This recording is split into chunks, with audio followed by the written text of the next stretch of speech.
Hello, welcome to another Tonalist landscape oil painting demonstration. This is your painter in residence, M. Francis McCarthy, and welcome as well to the Past Masters series. This is day 32, and there's a um, out of order thing going on. Before I get into that, though, the pollen is just crazy out here. It's some sort of green pollen that comes off the pine trees, so I want to apologize in advance for the sniffles. I figured out how to turn off the microphone if I have to sneeze, so actually we'll do that if I have to sniffle. I'm back. So apologize for the gaps. How about that? Yeah. Anyway, we've done this. We've done a study after this in Inness before. It was in the.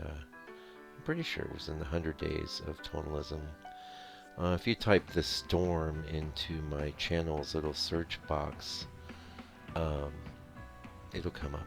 Yeah, if you're curious, I might be curious. I'm sort of curious.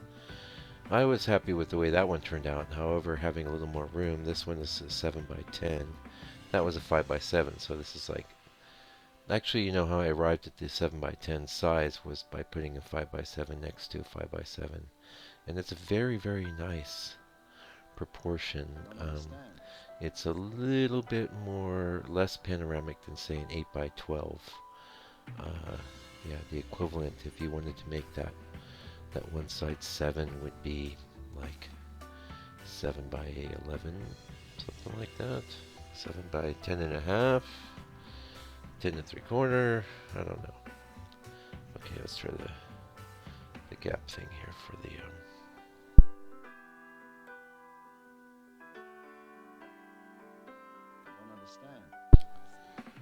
Okay, I don't know if you'll hear a click from the thing coming on and off. Trust me, it's probably better. It's less annoying for sniffle. Some people get triggered. By the way, the little scrolly thing's coming up. Could you like this video? Would you please? It would just make everyone feel better to know that you liked it. And the YouTube robot, our YouTube overlord that provides all of our interesting suggestions on our feeds. We'll go, oh, hey, somebody is actually liking this video. And I think this other person might like it because likes, you know. Anyway, also comment. Comments are even better. Yeah. Sorry for that helicopter coming over there. Any old comments, fine. Smiley face. Negative comments, don't need them, don't want them. Thank you. Just move on if you've got something negative to say. Actually, I think being negative and saying negative things is totally valid. A, if you're a friend and someone has asked you for either your honest opinion, and B, if you are a customer and you are paying money for a service. This is a free thing, so yeah. Were you to purchase one of my non-existent video products, you know, although that could change. That could change. We'll see. Oh, sorry, I didn't pause the sniffle. Yeah, that would be. You could complain about that. You could say, "Hey, you sniffled on the professional video training series that I paid good money for. Money I could have spent on candy and comic books." Yeah. Anyway, so I had a lot of fun doing this study after George Inness. It was a bit of a challenge. One of the things I set myself out for is I wanted to his I haven't seen his original, but I have a decent photo of it, and there's a million interesting textural things that he does in this painting, especially in the sky.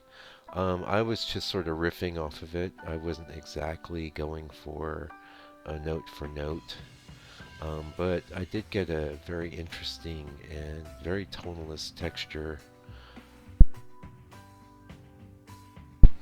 which I am totally stoked about. Yeah, and I think the interesting thing too, I like how he has the cool grays, or at least I do. I'm not looking at his painting, but cool grays contrasted against the taupey warm grays, the brown clay type tones. Always very effective, and yeah, enjoyed this. It was pretty. Uh,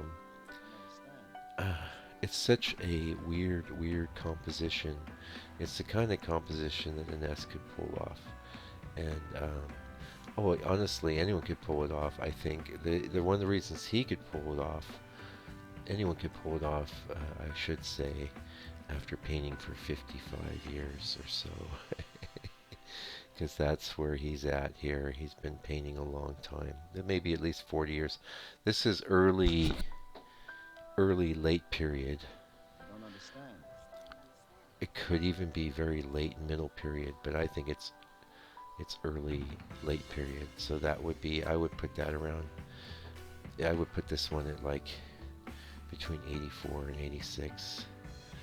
I'm guessing though. I don't know. It's probably got a date on it. By the way, if you go to my blog, on these past masters, I always try to remember to put a little copy of the original down at the bottom of the blog post. Don't understand. Also, yeah, I have this painting. I'll throw it in my store. This is this is what I was gonna say. I was into about a sniffles and sneezes, and so forgot my train of thought. I actually had this painting on my counter. Was another Georgia Inness study, which I have photographed and will be sharing, and another really good study by a guy named, I think his artist's name is Wright, that I'll be sharing coming up. So I have some things to share.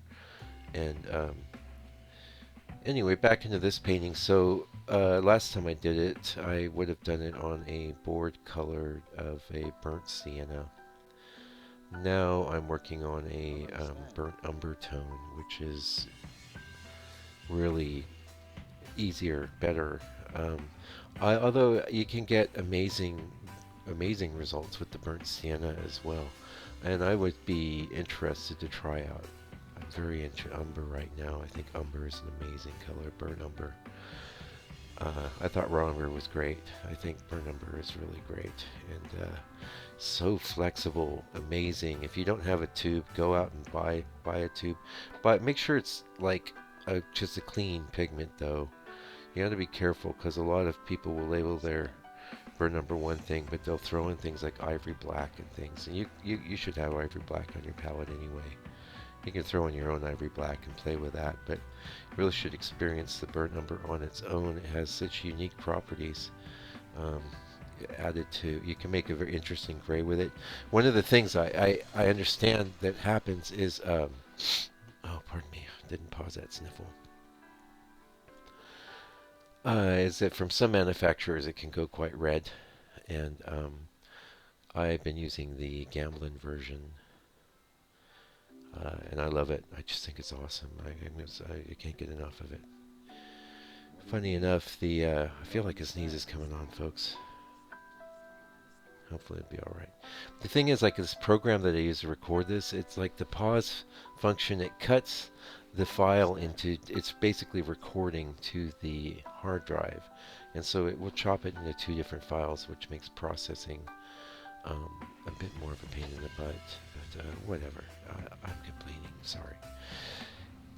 Anyway, this, so I'm working on like a burnt umber color board here. And it really is in that, like, it can have reddish tones to it. It definitely has reddish tones to it, especially if you hit it with yellow, you can see the red come out.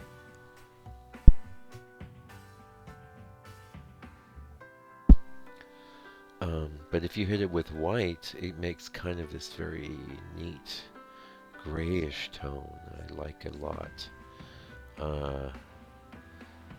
It can be very red, but it should be, it's like, ideally I think it's the kind of thing it should be straddling this red zone. It shouldn't be too red.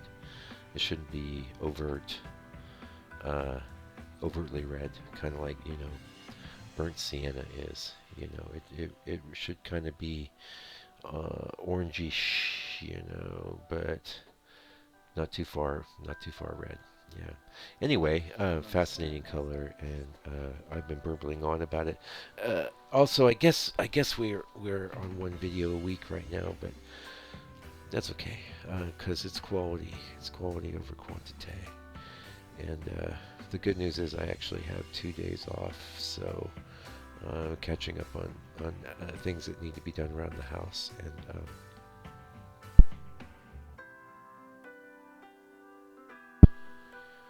And so if you hear the pauses, you know I saved you a sniffle.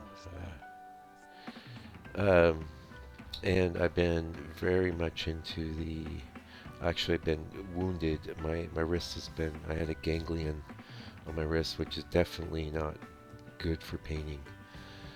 Fortunately, it seems to be improving. Thank God. It's been a couple weeks of like not good. And but the good news is I've been collecting a lot of reference for some figurative projects I want to do. One is going to be like Polynesian beauties, I guess, would be what they were called, based on old postcards and photographs from like the 1900s. I just love the quality of those old photos, and I've been looking at so many lately. And the other one will be maybe studies of women based on these same like really old photos. And I'm even contemplating doing a 100 days thing there. Again, the question is like, do I put it on this channel or not? This channel so far has been pure landscape, and it might be nice to keep it that way, because I am, the other thing I'm going to be working on is a huge series of redos of 5x7s. I mean, I did a bunch last year, and just, again, because I couldn't really paint, I was going through bunches of old paintings, and just anything I looked at that I thought, it might be as simple as hitting it with a quick glaze, or it might be as simple as punching up a highlight. Like in this painting we're looking at here, one of the things that makes it so awesome, by the way, you can see I am painting in the dark right now. The reason I'm painting in the dark is because I had a real problem with these paintings, in that I had done them really dark. And oh yeah, I was gonna, hold on, I'm gonna sniffle here. What do you mean? I don't understand. And for that reason, I kind of sat there looking at them for a long time. I was thinking, holy cow, I really like the feeling this has, but it's way too dark. And so strategy was to basically do the final brushwork and stuff with the lights off. And this isn't so different than how, Inness and them would work back in the 1800s. Most painters would just have daylight. And unfortunately, I had a better lighting set up in the old studio, I'll be honest. The new studio isn't that great for that, but it's workable. And one day I hope to have a good, here in the southern hemisphere, you would want a studio with southern light that's even and consistent throughout the day. Up in the northern hemisphere, that would be northern light. So yeah, anyway, but you could see, finishing this up, getting it going on. Oh, so what I was saying, I've got a huge box of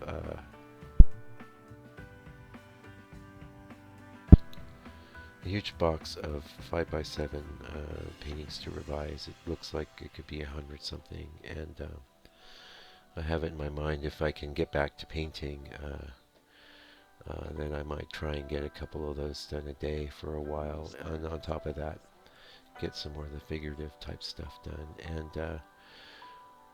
And at some point I do hope to get back into doing larger paintings. The real issue with larger work in my life, I don't know, maybe you can leave a comment if you have the same problem with as I do. Is like, I have a small house with limited storage. My studio is about the same size as what I had before. I don't understand. And storing just the small paintings becomes a problem. And I actually sell quite a few paintings, but not everything I produce. Gosh. Oh, speaking of, help me out. Go to the store and pick one up. I've got some really, actually a lot of the cream is there, since I've been so lazy about getting stuff in galleries lately. Anyway, this will be in the store, so go check it out. Thanks for joining us today and for the rambling, you know, conversation here. Um, like I say, appreciate you tuning in. Hopefully, you enjoyed watching this painting come I don't together. understand. I sure enjoyed doing it, and it looks really good. It's awesome in real life. It's about as close as you're going to get, anyone gets to Inness, and I say that with no ego at all. Anyway, I'll be back real soon with another video. Like I said, if you haven't liked this video or commented or shared it or done some bloody thing with it, please do. And until I come back real soon with another video, uh, appreciate you very much, and I want you to take good care of yourself and your family and stay out of trouble.